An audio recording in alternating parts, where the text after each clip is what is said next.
함께 출석해서 예배를 드시고 은혜를 나눠주시는데 오늘은 가족이 똘똘했습니다. 또 부부지간에 딸들 그리고 사위, 제 이쪽에서 보는 사위입니다. 한국말을 굉장히 잘하시는 것 같아요. 은혜가 참 많이 됐습니다. 찬양도 열심히 부르시고 예수님도 잘 섬기는 천국까지 됩니다.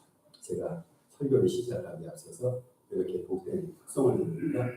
여러분도 똑같을 거예요. 마음속에 영혼의 풍성함을 느끼면서 오늘은 다른 날에 비해서 하나님께서 역사를 좀 더 아름답게 하시지 않을까 그런 기대를 가져봅니다. 말씀을 드리도록 하겠습니다. 어리석음이라는 제목입니다. 어리석음. 여러분 그 지혜롭게 살기를 바랍니까? 어리석게 살기를 바랍니까? 많은 사람들이 지혜롭게 현명하게 살기를 바라는데 실질적인 삶 속에서는 지혜롭지 못한 경우가 참 많이 있어요. 나중에 우리의 삶을 헤아려 봅니다. 지난날 내가 왜 그렇게 얘기했을까? 왜 그렇게 행동했을까? 내가 왜 그렇게 사람을 대하고 그렇게 왜 내가 삶을 살았을까? 참 어리석었구나. 참 미련했구나. 이렇게 지난날 세월이 지나서 과거의 날들을 헤아려 보면서 그 어리석음에 대해서 후회하고 때로는 한탄할 때도 종종 있곤 합니다. 어리석음을 삶 속에서 물리쳐야 돼요. 왜냐하면 성경이 우리에게 요구하는 것은 지혜로운 삶입니다. 어리석음과 반대가 돼요. 제가 조금 오래됐어요. LA 근교 신학대학원에서 공부한 적이 있습니다. 아무래도 이제 한국에서 이제 머릿속에 한국적인 사상, 철학 다 알아봤으니까 미국에서 공부할 때 딸리죠. 언어 딸리고 문화 딸리고. 그래서 저는 공부를 시작하면서 처음에는 두려웠어요. 내가 쫓아갈 수 있을까? 젊은 시절에 공부하면은 그래도 괜찮겠는데 이거 뭐 30대 중반에 뭔가를 하려고 그러니까 너무 힘들더라고요. 그래서 어떻게 하면은 이 공부를 좀 이지하게 편하게 할 수 있을까 하다가 그럴 게 아니라 공부 잘하는 친구를 하나 사귀자. 응? 그 친구가 노트 필기도 해주고 때로는 통역도 해주고 해서 그래서 제가 누구를 이렇게 친구를 사귀게 보니까 정말로 똑똑한 학생이 있었어요. 다행스럽게도 저랑 나이가 같은 사람입니다. 이미 목사 안수로 간 사람이고 알고 보니까 한국에서 되게 대단한 사람이에요. 우리나라 그 기독교 전집이 있어요. 기독교 전집이 한 20권에 가량 있는데 이미 한국에서 기독교 전집 영어로 나왔는데 그거를 5권을 한국말로 번역됐던 분입니다. 이분이 저기 동부에서 아주 유사한 신학대학원에서 이미 박사학위를 받은 분인데 이 사람이 공부를 더 하겠다고 제가 다니고 있는 신학대학원에 또 왔어요. 그래서 제가 이분을 쫓아다니면서 친구로 사귀면은 이 양반한테 공부 그리고 학업에 도움을 많이 받겠다. 그래서 친구로 사귀었어요. 1년 동안 같이 공부를 하는데 친구로 사귀니까 그냥 사귈 수 없잖아요. 때로는 돈을 좀 투자해서 먹을 것도 사드리고 때로는 함께 이렇게 필요한 것도 같이 진행하면서 그렇게 친구로 사귀어서 1년 동안 공부하는데 도움을 정말 많이 받았어요. 논문을 쓴다든지 그런 경우에 있어서는 정말로 탁월한 능력을 갖고 있어요. 이분이 신학 지식이 얼마나 탁월한지 어떤 면에서는 제가 교수가 얘기하는 것보다도 이 같이 동료지만 이 친구랑 같이 얘기를 하면서 더 많은 지식을 습득하는 거예요. 참 학문적 공부 면에서는 많은 도움을 받았습니다. 자, 그럼 여기까지는 참 좋았어요. 근데요, 문제가 하나 있어요. 이분이 자기의 전공 분야에 있어서는 탁월한 지식을 갖고 있었는데 그거 외에는 잘 모르는 거예요. 사회생활을 잘 모르더라고요. 평생을 공부만 한 분이에요. 사람 대인관계라든지 사교생활이 좀 부족합니다. 교회 생활도 잘 모르더라고요. 교회는 출석했어요. 출석하고 예배 마치면 다시 자기 공부하고 그러니까 교회 생활을 어떻게 하는지 그것도 제대로 모릅니다.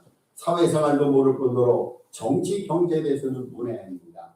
그래서요. 사실은 공부 면에서는 나는 이분에게 도움을 받았지만 공부를 제외하고 다른 면에서는 내가 오히려 도움을 더 많이 줬어요.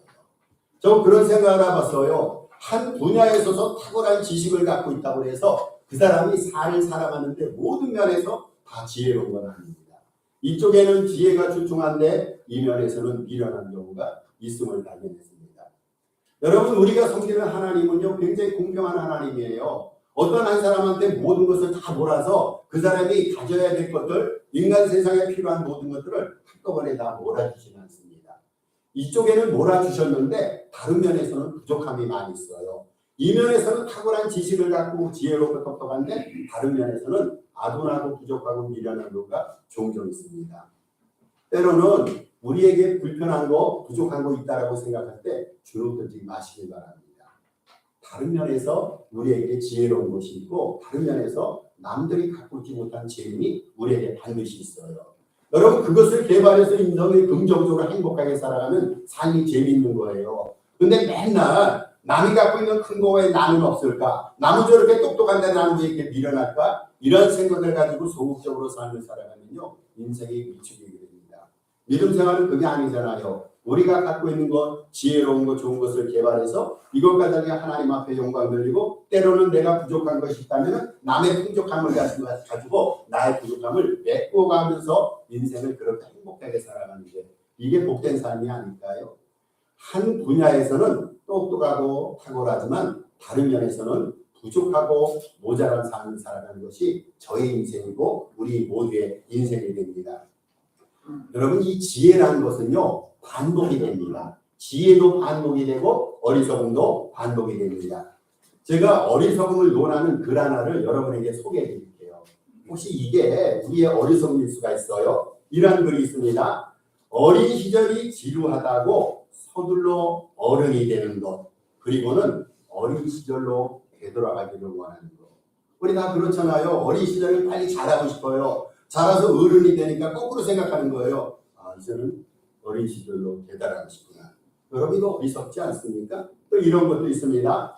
돈을 벌기 위해서 건강을 잃어버리는 것, 그리고 건강을 되찾기 위해서 벌었던 돈을 잃어버리는 것. 우리 경험했잖아요. 미국에서 잘 살기 위해서 투자 세이잡을 쳤어요. 돈을 벌었는데 육신적으로 굉장히 힘들어요. 나중에 병원 신세를 짓게 됩니다.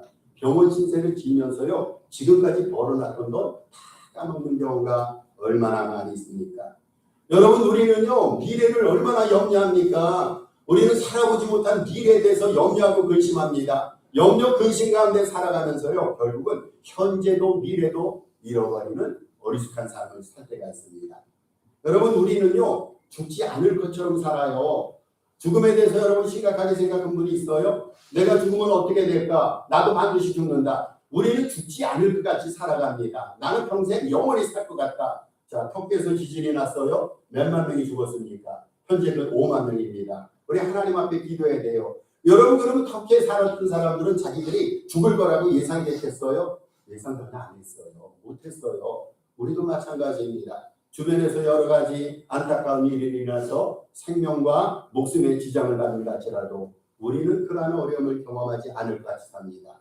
우리는 결코 죽을 것 같지 않는 그러한 삶을 살아갑니다. 그리고요 결코 살아본 적이 없는 등 무의미하게 죽어가는 겁니다. 이게 어리석은 삶의 자세이고 정황이에요. 성경에는요 어리석은 자들도 등장하고 지혜로운 자도 등장합니다. 성경에 등장하는 가장 지혜로운 자가 누구입니까? 역시 솔로몬입니다. 여러분 솔로몬은 굉장히 똑똑한 사람이에요. 너무나 똑똑해서 사람들이 솔로몬의 왕권, 솔로몬이 갖고 있는 재물 그거 보기와는 이 사람이 얼마나 지혜롭고 똑똑한 사람인가. 솔로몬의 지혜를 테스트하기 위해서 만방에서 솔로몬을 찾아왔어요. 엄청나게 솔로몬은 지혜가 많은 사람입니다. 솔로몬은요 쉽게 표현하면 만물 박사, 걸어다니는 백과사전이에요. 백과사전. 요즘 여러분 우리 전화기 있잖아요. 전화기 검색하면은요 모든 정보가 다 들어가 있는데 솔로몬 시대에 전화기가 있었어요? 솔로몬 시대에 스마트폰이 있었습니까? 없었어요. 그런데 사람들이 솔로몬에게 물어보기만 하면요 이분은 모르는 게 없어요. 식물에 대해서 우주에 대해서 사람들이 물어보는 것보다 직접 대답을 했어요. 얼마나 지혜롭고 똑똑했는지 모릅니다. 지혜의 대표 주자가 솔로몬이었단 말이죠. 그러면 거꾸로 보십시다. 거꾸로 한번. 어리석음의 대표 주자들이 누구입니까? 성경은요 지혜스러운 사람도 보여주고 어리석은 사람도 보여주는데 이런 사람들이 어리석은 사람들입니다. 선악과 열매랑 에덴 동산이랑 바꿨어요. 누구입니까?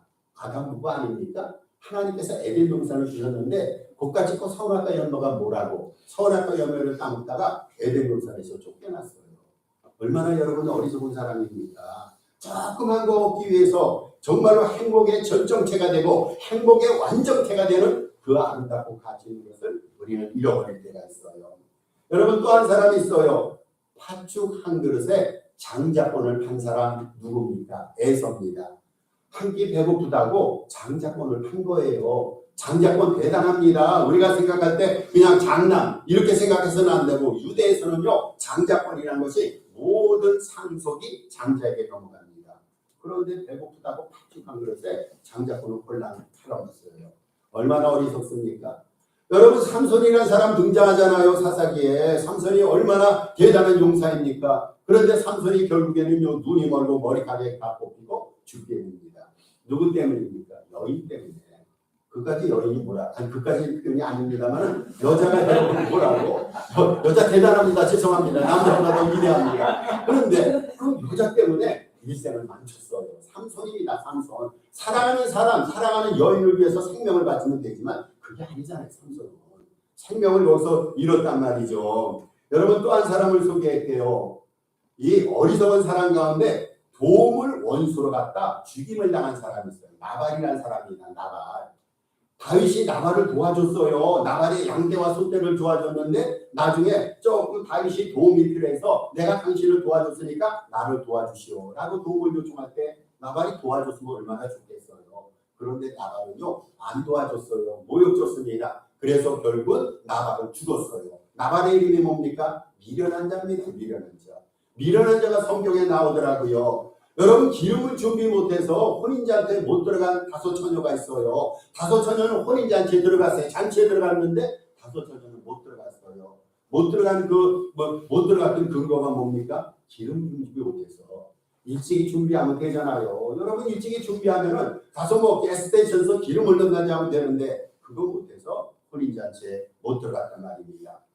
데마라는 사람이 있습니다. 데마가 얼마나 믿음이 좋았어요. 사도 바울의 그 측근이었어요. 그런데 데마가요 그 좋았던 믿음을 다 버리게 됩니다. 왜 그렇습니까? 세상을 사랑해서. 믿음 생활보다는 세상이 좋은 거예요. 교회보다는 세상이 좋은 거예요. 예수 믿는 사람보다는 세상 친구가 좋은 거예요. 그래서 구원에 이르는 영생에 이르는 믿음을 저버리고 세상으로 뛰쳐나갔어요. 이 사람 돈 못 받잖아요. 얼마나 어리석습니까? 어떻게 우리가 예수 믿고 어떻게 구원을 얻었습니까?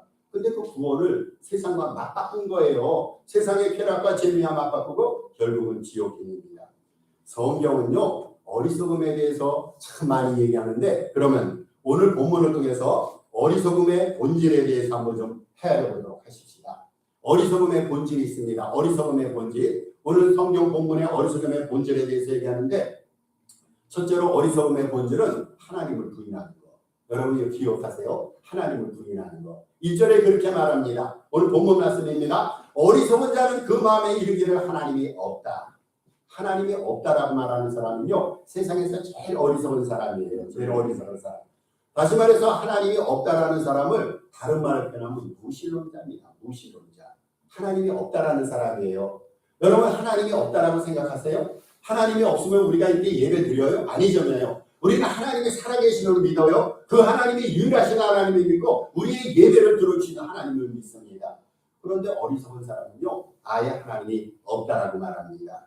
그래서 무신론자들의 특징이 있어요. 무신론자들의 특징이 있습니다. 무신론자의 특징은 첫째로 거짓말쟁이입니다. 왜 여러분 하나님을 부인하는 무신론자들이 어리석습니까? 그 사람들 거짓말쟁이기 때문에. 하나님이 있는데 하나님이 없다라는 거예요. 여러분 누군가 시체가 있는데 그 시체가 없다라고 팍팍 우기면요 그 사람은 누굽니까? 거짓말쟁이입니다. 하나님 안 계세요? 여러분 정말 하나님 없어요? 무신론자 표현처럼 하나님이 안 계십니까? 아니에요. 우리는 하나님이 계심을 확신해요. 어떻게 확신합니까? 성경을 통해서.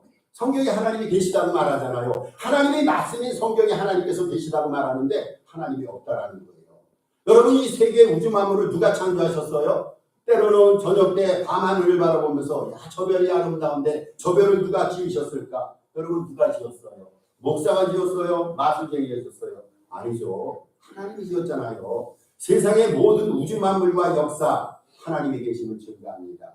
무엇보다도 우리 믿음이 하나님이 계심을 증거하는 거예요. 우리 하나님을 믿잖아요. 여러분 우리가 믿는 하나님이 살아계신 하나님이 아닙니까? 그렇다면요 하나님이 분명히 계시는데 어리석은 자들은요 하나님이 없다라고 거짓말합니다.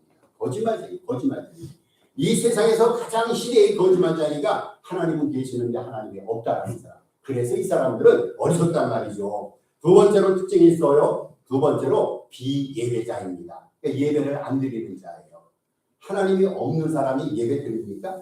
하나님의 존재를 무시하는 사람이 하나님을 경배합니까? 안 하죠. 하나님이 없다라고 생각하는 사람은요, 하나님을 경배하지 않고 세상을 섬겨요.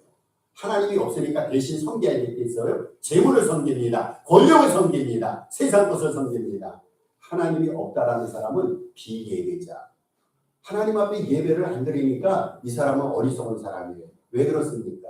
우리 인간이 창조될 때 목적은요, 하나님을 예배하도록, 하나님 앞에 경배 찬양을 드리도록 하나님 우리를 이렇게 만드셨어요. 우리의 목적이 하나님 앞에 예배 드리는 건데 이 사람들은 예배를 안 드려요. 그러니까 하나님이 주신 창조 질서에 어긋나는 사람들이니까 이 사람들은 어리석은 사람들이에요. 세 번째입니다. 무신론자의 특징은 인본주의자입니다. 인본주의자. 여러분, 저들은요, 하나님의 뜻을 몰라요. 그렇잖아요. 하나님이 안 계시니까 하나님의 뜻을 몰라요. 하나님의 뜻을 모르니까요, 어떻게 살아갑니까? 자신의 경험에 기대 살아가는 거예요. 세상 사람들이 말해주는 지식에 근거해서 살아갑니다. 하나님이 안 계시니까 철저하게 이 사람들은 인간 중심, 하나님 중심이 아니라 인간 중심의 인본주의자예요. 그래서 여러분, 무신론자들은요, 거짓말쟁이. 근데 안 믿는 사람들한테 당신 거짓말쟁이요, 그렇게 표현해서는 안 됩니다. 우리 거짓말쟁이를 생각하고 기도해 줘야 돼요. 무신론자들은요, 비예배자예요. 무신론자들은요, 인본주의자입니다. 그래서 이 사람들은요, 아무리 좋게 봐줄래도, 자, 우리끼리 그렇게 표현해야 됩니다. 이 사람들을 아무리 좋게 봐줄려 해도 하나님을 부인하는 사람들은요, 어리석은 사람이다. 이렇게 결론을 내릴 수밖에 없어요. 두 번째입니다. 두 번째, 어리석음의 본질이 있어요. 악을 행하는 겁니다. 왜 여러분 어리석습니까? 악을 행했기 때문에. 악을 행하는 것이 좋아요. 악을 행할 때는 좋게 보입니다. 그런데 철저하게 후회하는 것이요, 악을 행하고 난 다음에 우리 마음속에 담겨지는 감정이 후회입니다. 악을 행하고 나서 행복할 사람은 없어요. 하나님이 이렇게 창조하셨어요. 여러분, 악을 행하면요, 우리 양심이 고발하게 돼 있어요. 마음에 찔림을 받게 돼 있습니다. 하나님이 그렇게 만드신 거예요. 근데 어리석은 사람은요, 악을 그냥 막 행해요. 그래서 1절 후반절에 그렇게 말합니다. 그들은 부패하고 그 행실이 가증하니 선을 행하는 자가 없도다. 이렇게 말합니다. 여러분, 그 악을 행하는 자들에게요, 이게 어리석은 사람들인데, 구체적으로 악을 행할 때, 악을 행할 때 어리석음, 거기서 연유한 네 가지 악이 있습니다. 어리석음으로 연유한 네 가지 악이 있는데, 첫째로 저들은 선을 행치 않습니다. 어리석은 사람들은요, 선을 행하지 않는 사람들이에요. 둘째로 저들은 하나님을 찾으러 힘쓰지 아니합니다. 2절 말씀, 2절 잠깐 좀 띄워주시래요. 2절 혹시 2절 띄우실 수 있어요? 그래. 2절 말씀 보겠습니다. 2절, 여호와께서 하늘에서 인생을 구겨 살피사 지가 있어 하나님을 찾는가가 있는 줄 고려하신저. 악을 행하는 사람은요, 2절 말씀에 근거하면요, 하나님을 찾으려고 힘쓰지 않습니다. 여러분, 그렇잖아요. 악을 범하는 사람이 하나님이 살아계시는데 이렇게 생각하면서 악을 범합니까? 하나님이 안 계신다 생각하는 거예요. 하나님이 모르신다 생각하면서 악을 범합니다. 그래서 2절 말씀이 그거예요. 하나님을 찾는 거 없는 거예요. 하나님께서 악을 범하는 사람들은 자기들이 악을 범할 때 하나님께서 우리를 돌아보시지 않는다라고 생각하면서 악을 범하기 때문에 그것이 어리석다라는 거죠. 세 번째로 하나님의 백성들을 괴롭힙니다. 4절 말씀에 있어요. 4절 말씀 띄워주세요. 4절 말씀 보니까 죄악을 행하는 자는 다 무지하냐, 그들이 떡 먹듯이 내 백성을 먹으면서. 뭐라고요? 하나님의 백성을 괴롭혀요. 악을 범하는 사람은요, 하나님을 없다라고 하면서 하나님 앞에 악을 행하는 것뿐이 아니라 하나님을 믿는 지체들 백성들을 괴롭히게 돼 있습니다. 그래서 예수 안 믿는 사람들이요, 예수 믿는 사람을 핍박하게 돼 있어요. 우리 여러분, 예수 믿는 사람 앞에 욕을 얻어먹게 돼 있습니다. 어리석은 사람들은 그렇게 합니다. 어리석은 사람들은 자기들이 똑똑하다 생각하기 때문에 자기들의 그 똑똑한 어리석음에 동조하지 않은 우리들을 향해서 계속해서 비난하고 우리에게 해코지를 한단 말이죠. 그래서 떡 먹듯이 하나님의 백성을 저들은 상해를 준다라고 말합니다. 네 번째로 이 어리석은 사람들의 어리석음으로 인한 네 번째 악은 하나님께 기도하지 아니합니다. 하나님께. 4절 후반절 보세요. 내 백성을 먹으면서 여호와를 부르지 않는다. 하나님이 없는 사람들이 기도합니까? 안 하잖아요. 여러분, 우리 예수 믿는 사람들 때로는 기도를 못하고 안 할 때 있어요. 때로는 우리도 우리 뇌 속에서 하나님을 일시적으로 망각하고 잊을 때가 있어요. 근데 우리는 다시 하나님 앞에 돌아와요. 근데 믿지 않는 사람은요, 하나님이 안 계시니까 어렵게 힘들 때 기도하지 않아요. 저들이 차라리 기도합니까? 어려울 때 금식 기도합니까? 여러분, 안 믿는 사람은 기도가 뭔지 몰라요. 예수 믿는 사람이 기도하는 것을 보면서 안 믿는 사람은 저거 이상하다고, 저거 미신이라고 말합니다. 과학적인 세계에 눈에 보이지 않는 하나님 앞에 왜 기도하냐라고 말합니다. 저들은 기도하지 않고 여호와 하나님을 부르지 않습니다. 여러분, 정말로 우리가 하나님이 필요 없고 하나님이 안 계셔서 하나님을 부르지 않아도 됩니까? 하나님 없이도 우리 살아갈 수가 있어요? 하나님 앞에 외치고 간구하고 기도하지 없이도 신앙생활 잘할 수 있을까요? 안 그렇잖아요. 여호와 하나님의 이름을 불러야 되잖아요. 부르짖어야 되잖아요. 하나님 앞에 나가야 되잖아요. 하나님을 만나고 그분의 품에 안겨야 되잖아요. 이래 인생에 소망 있지 않습니까? 그런데 여호와 하나님의 이름을 부르지 않는 사람은요, 그래서 어리석은 사람이다 라고 말합니다. 여러분, 이 악행에는요, 어리석은 사람은 악을 범합니다. 그런데 그 악행에는요, 결과가 있어요. 악행에는 결과가 있습니다. 그거만 좀 띄워주세요. 예, 악행에는 결과가 있습니다. 첫 번째 결과는 자신과의 관계를 파괴합니다. 우리가 악을 범하잖아요. 그게 어리석은 사람이에요. 악을 범하는 것. 그러면 자신과의 관계가 파괴됩니다. 여러분, 악을 범하면요, 자기 양심을 거스르게 됩니다. 그리고 스스로 구원을 거부하는 거예요. 두 번째, 이웃과의 관계를 파괴합니다. 이웃과의 관계. 이웃에게 불의와 불법을 행하면서 이웃을 핍박하게 됩니다. 악을 범하는 사람은요, 결국은 자기에게만 해를 끼칠 것이 아니라 이웃에게도 그 악을 행하게 돼 있어요. 세 번째, 하나님과의 관계를 파괴합니다. 여러분, 어리석은 사람은요, 악을 범합니다. 악을 범하는 사람은요, 하나님을 부정하는 사람이에요. 하나님께서 심판 주신다는 것을 믿지 않는 사람입니다.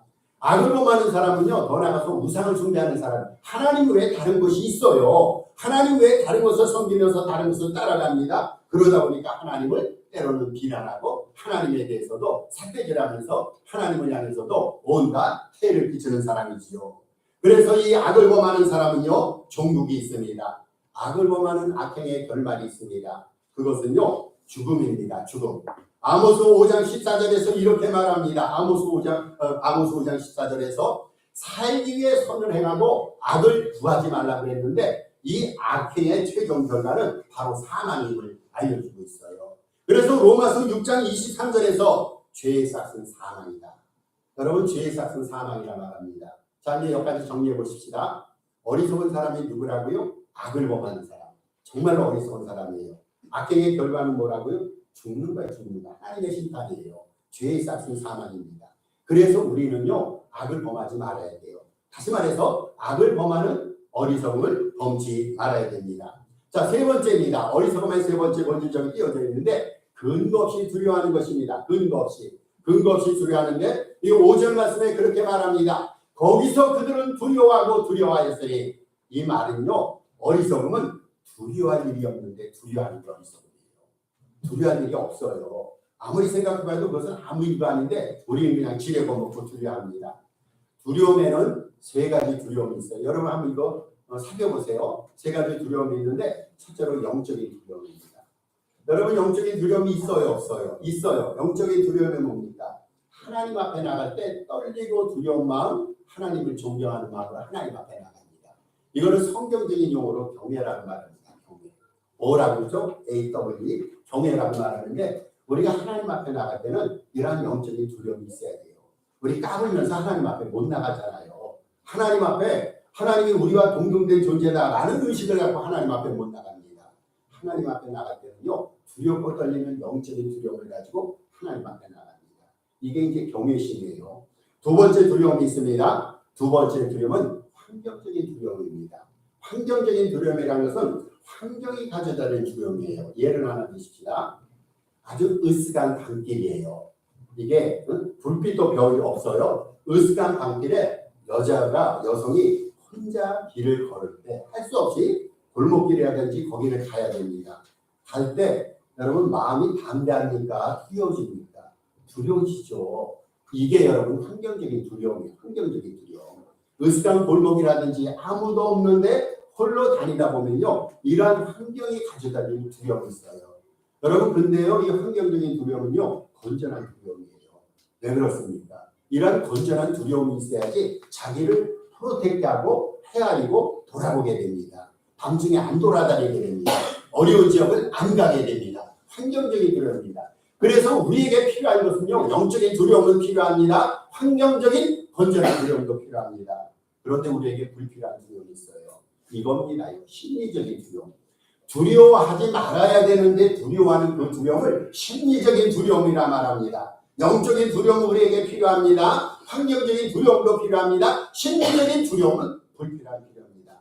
여러분, 심리적인 두려움이 뭐냐면요, 이것은 우리 마음속에 두려움의 대상자를 미리 우리가 만드는 거예요. 두려움의 대상자를 설정하고 그것을 생각하면서 실제 두려워하는 거. 두려움의 대상자가 없을 수도 있어요. 근데 우리는 있다라고 생각하는 거예요. 있다라고 생각하고 생각하니까요, 맨날 두려운 거예요. 그 두려움의 대상자가 떠나지 않으니까 늘상 두렵습니다. 이게 심리적인 두려움입니다. 어떤 사람이 암에 걸렸어요. 암에 걸렸는데 그 사람의 증상을 보니까 자기 증상이랑 비슷해요. 자기는 건강한데 몇 주 전에 건강진단에서 오케라는 의사 소견 사인을 받았거든요. 근데 주변에서 누군가가 암에 걸렸는데 가만히 보니까 그 증상이 자기에도 나타나는, 그래서 이 사람은요, 혹시 내가 암 환자가 아닐까 염려 두려워합니다. 여러분, 이게 심리적인 두려움이에요. 아무나 걸립니까? 보니까요, 암도 선택된 사람만 걸리더라고요. 안 걸려요, 안 걸려. 근데 우리는 떨며 두려워하더라고요. 이스라엘 백성들이 전쟁을 했어요. 블레셋과 전쟁을 했는데 다윗왕 시대에, 사울왕 시대입니다. 블레셋의 유명한 장군이 누굽니까? 골리앗 아닙니까? 근데 골리앗과 싸워보기도 전에 성경에 보니까요, 싸웠다는 전투했다는 기록이 없어요. 40일 동안요, 이쪽에서는 골리앗, 이쪽에서는 이스라엘 백성들이 서로 고함 질러가면서 그 전투를 수행하기 위한 준비 과정이에요. 근데 이스라엘 백성들은요, 골리앗이 피골이 장대하고 용사처럼 보이니까 아예 우리는 전쟁해볼 것 없다. 졌다라고 생각합니다. 졌다라고 생각합니다.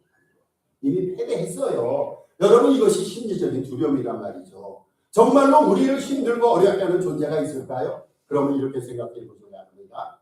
우리 마음속에, 영혼 속에 나의 인생을 어렵고 힘들게 하는 그런 강력한 존재가 있다 생각하면 그 존재를 예수님, 하나님으로 대체해 보시기 바랍니다. 누가 셉니까? 예수님이 셉니까? 우리 주님이 셉니까? 대적이 셉니까? 우리 주님의 속편에 당해낼 자가 어디 있겠어요? 여러분, 심리적인 두려움은요, 우리가 물리칠 수가 있어요. 성경에 보세요. 하나님이 우리를 보호해 주신다고 했어요. 우리 하나님께서 우리를 생명사계로 보살펴 주신다고 했어요. 하나님께서 우리에게 울타리가 되어 주셔서 대적이 그 울타리를 못 넘어게끔 우리를 보살펴 주신다고 했어요.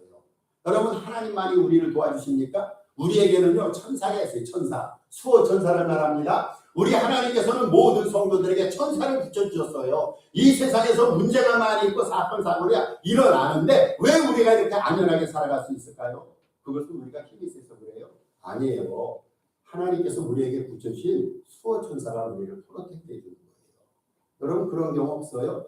운전을 하다가 후회해서 사고 날 뻔한 경우가 얼마나 많습니까? 그런데 무사히 교회까지 왔어요. 누가 보살펴 주십니까? 하나님과 그가 보내신 천사가 보내주신 거예요. 심리적인 두려움으로 인해서 점점 근거할 때 우리를 지켜주시는 하나님, 우리에게 붙여주시는 수호 천사를 생각하면서 심리적인 두려움을 이겨내고 극복해야 됩니다. 우리가 섬기는 하나님보다 센 분이 없어요. 우리를 보호하는 천사보다 센 존재가 별로 없습니다. 주님께서 말씀하셨잖아요. 두려워 말라고 말씀하시면서 내가 세상을 이겼다. 담대하라. 여러분, 우리 주님께서 세상을 이기셨는데 그 주님을 따라가는 주님의 팔로워 제자들이 우리들이 세상을 주님과 함께 못 이길까요? 해서 두려워할 근거가 없는 심리적 두려움을 주님을 믿는 믿음, 주님과 함께 하신 동행하심으로 물리치시는 지혜로운 여러분 되시기를 주의 이름으로 부탁해 드립니다. 말씀을 저는 믿습니다. 어리석음. 어리석음은요, 불편함, 불명예, 불이익에만 그치는 것이 아니라 교만, 탐욕과 함께 인생을 망치게 합니다.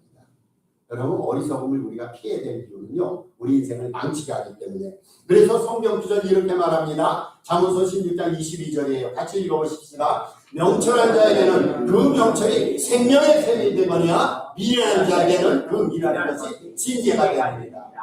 여러분, 생명의 샘을 택하시겠습니까? 아니면 징계를 택하시겠습니까? 징계를 택하시려면 한껏 미련해 주십시오. 생명의 샘을 취하시기를 바란다면 명철하고 지혜로운 자가 되십시오. 어떻게 우리는 어리석음을 극복합니까?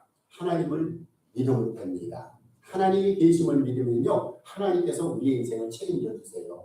빛 대신 하나님은 따라가면 됩니다. 그 하나님께서 지혜로운 길로 우리를 인도해 주십니다. 여러분, 삶을 살아가면서 어려운 날이 왜 없어? 있어요. 다 목창 터지는 날 있어요. 대굴대굴 땅을 구르면서 땅을 치며 가슴을 후벼 싶은 날 있어요. 그럼에도 불구하고요, 모든 염려와 근심을 주님 앞에 맡기는 것이 지혜의 삶이에요. 우리 주님이 말씀하셨잖아요. 맡기랬잖아요. 맡기랬대. 우리가 해결하지 못하는 염려와 근심까지 주님 앞에 다 맡기라고 했어요. 맡기면요, 주님께서 우리 인생을 홀가분하게 해주십니다. 교회도 가볍고 홀가분하고 가정도 불안가정도 만들어 주십니다. 주님의 뜻에 따라서 선을 행하면서 모든 염려와 근심을 주님 앞에 다 맡기면서 주님의 뜻을 이뤄나가면서 하나님의 말씀에 순종하면서 하나님 앞에 영광 돌리는 지혜로운 저와 여러분 되시기를 주님의 이름으로 축복합니다. 우리 주신 말씀 생각하면서 주님 우리에게 어리석음을 피하